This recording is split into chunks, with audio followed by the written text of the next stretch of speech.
ৰুবিছ কিচেনলৈ আপোনালোকক স্বাগতম জনাইছোঁ। আজি মই বনাব লৈছোঁ কচ মাছৰ লগত দাইল, আৰু যাৰ কাৰণে লৈছোঁ এটা পিঁয়াজ, নহৰু, জলকীয়া, তেজপাত, বিলাহী এটা আৰু দাইল, আৰু লৈছোঁ ডাঙৰ চাইজৰ এটা আলু।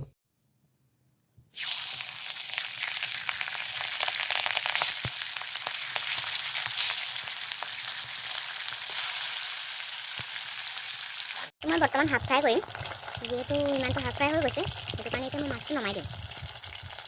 যেহেতু তেলটো চাকি গৈছিলে, তাতে মই দিছোঁ তেজপাত আৰু দি দিম পিঁয়াজ।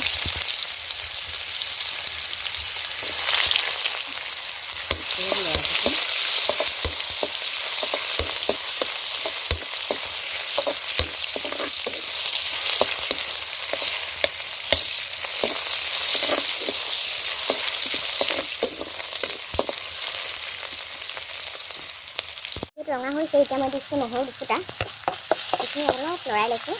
আৰু এতিয়া দি দিম মই হালধি। বিশেষ একো মছলা ইয়াত ব্যৱহাৰ কৰা নহ'ব, অকণ হালধিয়ে দিম।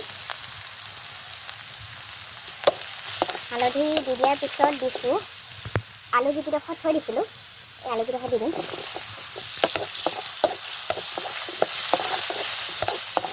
আলুকেইডোখৰ দি অলপ ফ্ৰাই কৰিছোঁ। অলপ ফ্ৰাই কৰাৰ পিছত এতিয়া মই দি দিম ইয়াত জলকীয়া লৈছোঁ 3টা, দি দিছোঁ।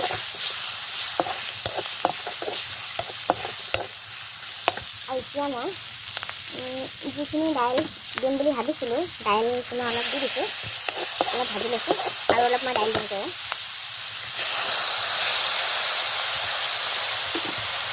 আলুটো থাকি গ'ল, দি দিছোঁ। এইখিনি 5 মিনিটমান ভজাৰ পিছত মই পানী দি দিম, আৰু নিমখটো দিবলৈ আছে। এয়া নিমখ দিয়ে দিছোঁ, 2 চামুচ হৈ যাব। নিমখ নিজৰ আপোনালোকৰ সোৱাদ অনুযায়ী দিব। তাৰপিছত মই আৰু অলপ দেৰি ভাজিম। দাইলখিনি যিহেতু ভজা হৈ গৈছে, মানে দাইলত যিটো পানী কিন্তু শুকাই গৈছে, এতিয়া তেলটো বিৰিঙি আহিছে। এতিয়া মই ইয়াত এড কৰিম পানী, নিজৰ জোখ অনুযায়ী দিব। অলপ সৰহকৈ দি দিছোঁ, যিহেতু জুইতে বনাইছোঁ, অলপ সিজিবলৈ লাগিব।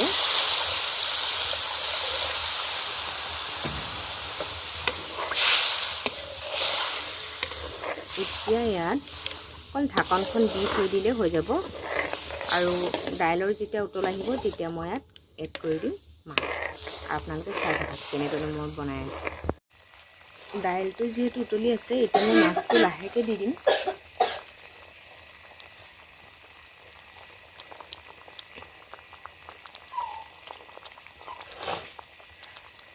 নহ'লে ভাঙি যাব পাৰে।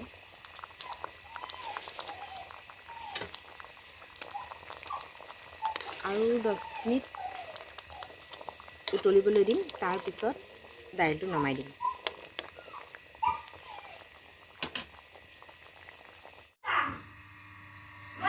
এয়া আমাৰ মাছ আৰু দাইল তৰকাৰী হৈ গৈছে, দেখাইছোঁ। আৰু হৈছে দাইল আৰু মাছৰ তৰকাৰী, বহুত ধুনীয়া হৈছে দেখাটো। আপোনালোকে এবাৰ ট্ৰাই কৰিব, তেতিয়া গম পাব। খাবলৈ বহুত ধুনীয়া হয়। এয়া আপোনালোকে ৰুটিৰ লগতো খাব পাৰিব আৰু ভাতৰ লগতো খাব পাৰিব। এয়া